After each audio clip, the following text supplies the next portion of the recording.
किताब स्टोरीज। कर्ज का रहस्य।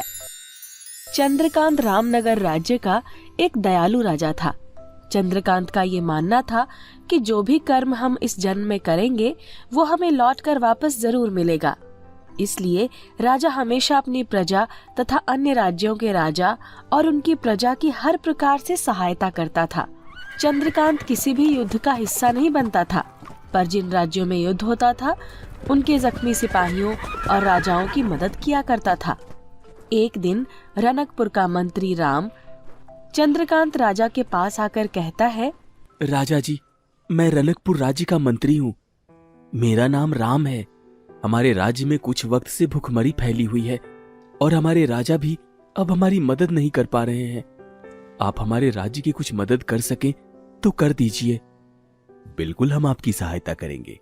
आप बताएं, आपको कितनी अशर्फियां चाहिए और वो आप हमें कब तक वापस कर देंगे? राजा जी, आपका बहुत बहुत धन्यवाद। आप मुझे 1000 अशर्फियां उधार दे दीजिए, जिनमें से कुछ मैं आपको इस जन्म में वापस कर दूंगा और कुछ अगले 2 जन्मों में। चंद्रकांत राम को 1000 अशर्फियां देकर खुशी खुशी विदा कर देता है। राम अपने राज्य रनकपुर में वापस जाकर राजा का मजाक उड़ाता है और अपने राज्य के द्वारपाल सोनू और सिपाही लखन को सारी बात बताता है। सोनू मंत्री राम से कहता है, कितना बेवकूफ राजा है। जब इंसान इस जन्म में ही पैसे वापस नहीं कर रहा तो अगला जन्म किसने देखा है? तभी तो मैंने उनसे बोला कि 2 जन्म में मैं ये उधार चुका दूंगा। अब तो मेरी ऐश ही ऐश है। थोड़ी बहुत अशर्फियां तो मैं अभी दे दूंगा वापस, बाकी ये बेवकूफ राजा मेरे अगले जन्म का इंतजार करता रहेगा। मंत्री जी, कहीं आप झूठ तो नहीं बोल रहे? कहीं कोई खजाना हाथ लग गया हो और हमें यहाँ आप नई कहानी सुना रहे हो? नहीं लखन, मैं सच कह रहा हूँ। और वैसे भी चंद्रकांत इकलौता दयालु राजा है, उसे कौन नहीं जानता। या ये कहो कि इकलौता बेवकूफ राजा है जिसे दूसरे राज्य के लोग और उसकी प्रजा लूटती रहती है। अगर तुम दोनों को विश्वास ना हो तो तुम भी चले जाओ। सोनू और लखन दोनों को राम की बात पर भरोसा हो गया और दोनों ने सोचा, अगर ये राजा इतना ही बेवकूफ है तो क्यों ना हम भी जाकर इससे कुछ अशर्फियां उधार लेकर मौज करें। कुछ समय बाद सोनू चंद्रकांत राजा के पास जाता है और उनसे कहता है, राजा जी, मैंने आपके बारे में बहुत सुना है। आप जैसा दयालु और देवता इंसान इस धरती पर और कोई नहीं है। मेरे घर की हालत कुछ ठीक नहीं है। मैं अकेला कमाने वाला हूँ और मेरी माँ बीमार ही रहती है। मैं उसका इलाज भी नहीं करवा पा रहा हूँ। क्या आप मुझे 500 अशर्फियां उधार दे सकते हैं?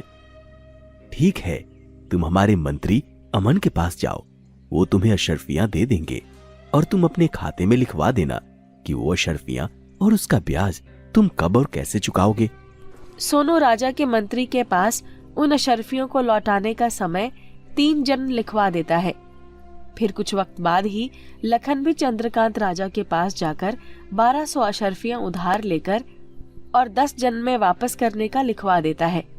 वक्त गुजरता है और चंद्रकांत को एक दयालु राजा के साथ साथ लोग बेवकूफ राजा भी बोलने लगते हैं। ये बात जब पड़ोसी राज्य के राजा नारायण को पता चलती है, तब वो अपने मंत्री चमन को बुलाकर बोलता है, चमन, हमारे राज्य में पैसा तो बहुत है, पर जो मैं चंद्रकांत राजा के बारे में सुन रहा हूँ, क्या वो सच है? महाराज, ये बात सच है। मैंने खुद अपनी आंखों से देखा है दूसरे राज्य के लोग उनसे किस तरह से पैसे लूटते हैं। पर चमन, अगर हमने उस राजा से अशर्फियां उधार ले भी ली या कोई और सामान उधार ले लिया तो वो हमें ब्याज समेत वापस तो करना ही होगा। हम पे वो सारी अशर्फियां और बाकी की ली हुई चीज ब्याज के साथ बोझ की तरह बढ़ती चली जाएगी। नहीं महाराज, राजा चंद्रकांत पैसे वापस करने के 2 चुनाव देते हैं कि आप जो उधार ले रहे हो वो कब तक वापस कर पाओगे, इस जन्म में या अगले जन्म में। ये इतना बड़ा बेवकूफ राजा है कि ये अगले 10 जन्म में भी उधार वापस लेने के लिए तैयार रहता है। ये इतना बड़ा बेवकूफ इंसान आखिर राजा बना कैसे? चलो मंत्री, हमें तो फायदा ही है। इस राजा से अशर्फियां और कुछ सैनिकों की टुकड़ी उधार लेकर हम आने वाले सभी युद्धों को आसानी से जीत लेंगे। महाराज, हम इनसे अशर्फियां और सैनिकों की टुकड़ियां उधार लेते रहे तो ये तो वैसे भी कंगाल हो जाएंगे, फिर हमें इनसे कोई जंग लड़ने की जरूरत भी नहीं पड़ेगी। मंत्री, बात तो तुमने बहुत अच्छी कही है। चलो फिर हमारी सवारी तैयार कराओ, चलते हैं चंद्रकांत राजा के पास अशर्फियां और सैनिकों की टुकड़ी उधार लेने। नारायण चंद्रकांत राजा से अशर्फियां और सेना की टुकड़ी उधार ले लेता है। धीरे धीरे अब पड़ोसी मुल्क के राजा भी चंद्रकांत की अच्छाई का फायदा उठाने लगे थे। चंद्रकांत जब भी अशर्फियां वापस लेने जाता तो वो उसे अगले जन्म का कहकर बात टाल देते। ये सब बातें चंद्रकांत राजा के मंत्री अमन को खटकने लगी। इसलिए उसने एक दिन राजा से पूछा, राजा जी, छोटा मुंह बड़ी बात, माफ करिएगा, पर मैं हमेशा देखता हूँ लोग आपसे अशर्फियां और इसके अलावा भी काफी चीजें उधार लेकर चले तो जाते हैं, पर वापस करने के वक्त में आपसे अगले जन्म तक का समय मांग लेते हैं। इस तरह से तो राज्य में गरीबी आ जाएगी। अमन, ये सब जो हम कर रहे हैं और जो भी लोगों को हम दे रहे हैं, ये सब हमारे पाप और पुण्य का लेखा जोखा है जो पहले से ही लिखा हुआ है। क्या पता किसी जन्म में मैंने उनसे कुछ उधार लिया होगा और उन्हें वापस न किया होगा, इसलिए इस जन्म में वो हमसे उधार लेकर हमें वापस नहीं कर रहे हैं। तुम इतना मत सोचो, हमारे राज्य के लिए, हमारे लिए भगवान पहले से ही सोच रहा है। नियति का लिखा कोई नहीं बदल सकता। हम उस ऊपर वाले की एक कठपुतली हैं। वो हमें जैसे चाहे वैसे नचा सकता है। उसकी मर्जी के आगे कुछ भी नहीं है। राजा जी, बुरा ना मानिएगा, पर पड़ोसी देश के राजा हमारी प्रजा और दूसरे राज्य की प्रजा आपको बेवकूफ समझती है, आपको पागल कहती है और आपका मजाक उड़ाती है। मंत्री जी, जिसे जो बोलना है बोलने दीजिए, फल की चिंता मत करिए, बस कर्म कीजिए। मंत्री राजा की बातों को सुनकर संतुष्ट हो जाता है।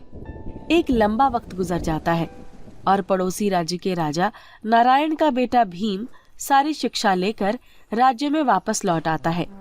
नारायण भी अब बूढ़ा हो चुका था, इसलिए अपने बेटे भीम को बुलाकर उससे कहता है, बेटा, अब मेरी उम्र हो गई है, अब ये राजपाट तुम्हें संभालना है। तुम्हें अपनी राजनीति और रणनीति खुद बनानी होगी।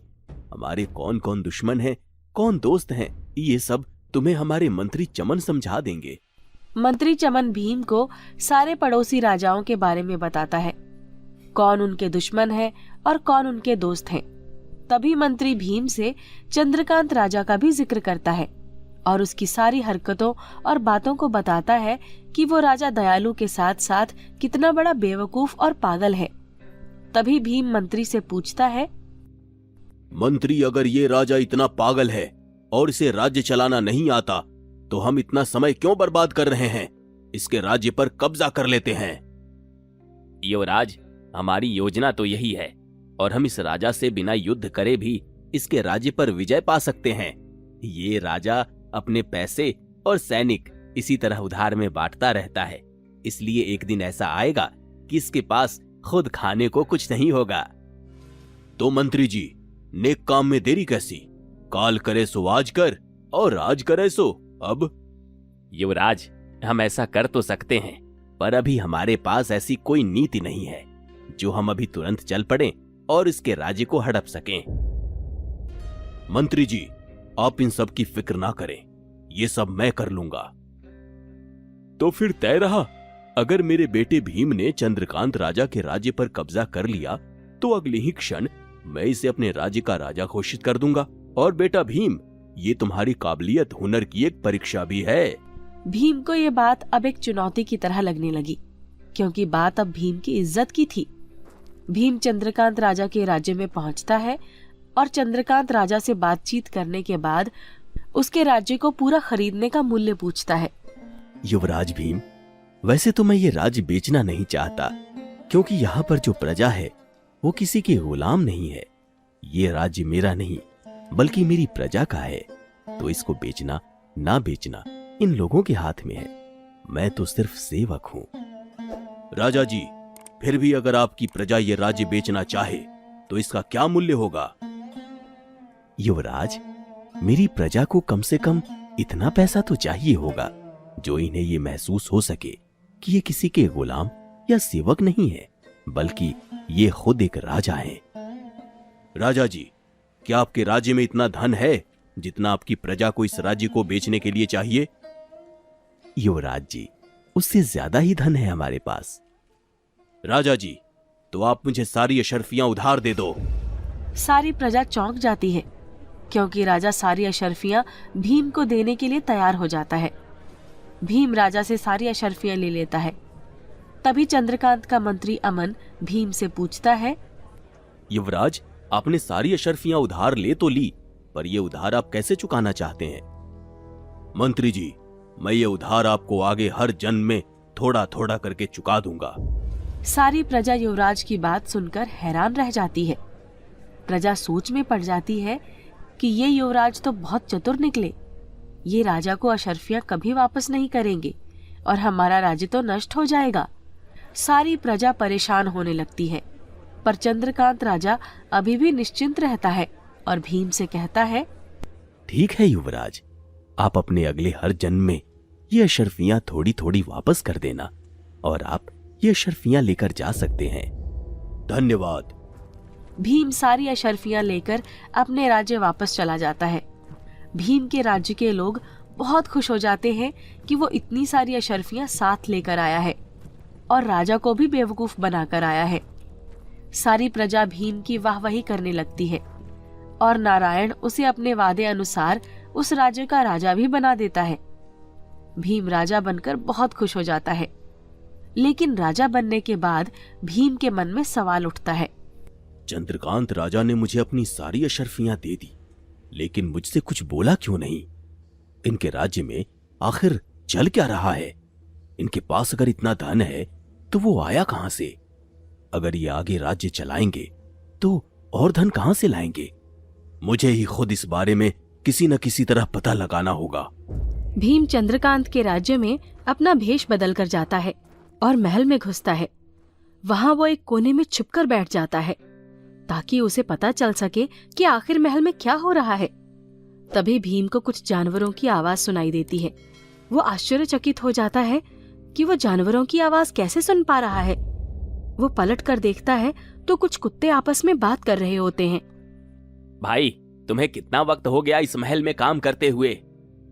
राजा जी के महल में काम करते हुए ये मेरा दूसरा जन्म है। दूसरा जन्म है? क्या मतलब? भाई, मैंने राजा जी से कर्जा लिया था और उनसे कहा था कि मैं ये कर्जा 3 जन्म में चुकाऊंगा, तो ये मेरा दूसरा जन्म है। अरे, तुम तो इतने बूढ़े हो चुके हो, तुमने कितना कर्जा लिया था जो अब तक चुका नहीं पाए? मैंने तो ज्यादा कर्जा नहीं लिया था, पर मैंने कर्ज चुकाने के लिए 10 जन्म मांगे थे।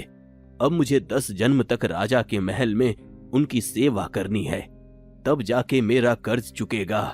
पर शुक्र है ये मेरा 10वां जन्म है और अब मैं इन सब से मुक्त हो जाऊंगा और आगे के लिए मैं तो कान पकड़ता हूं, कभी किसी से कर्ज नहीं लूंगा और अगर कर्जा ले भी लिया तो मरने से पहले ही चुका दूंगा, ताकि मुझे किसी की इस तरह गुलामी ना करनी पड़े और मेरी ऐसी दुर्दशा ना हो। भीम ये सब देखकर हैरान हो जाता है, क्योंकि चंद्रकांत राजा से अब तक जिसने भी जितने जन्म का कहकर उधार लिया था, वो राजा के महल में दोबारा किसी न किसी जानवर के रूप में जन्म लेकर अपना कर्ज उनकी सेवा करके चुका रहे थे। भीम सोच में पड़ जाता है कि मैंने भी इतने जन्म का कर्ज ले लिया है, अब क्या ये सारे जन्म मुझे यहाँ इस तरीके से बिताने होंगे?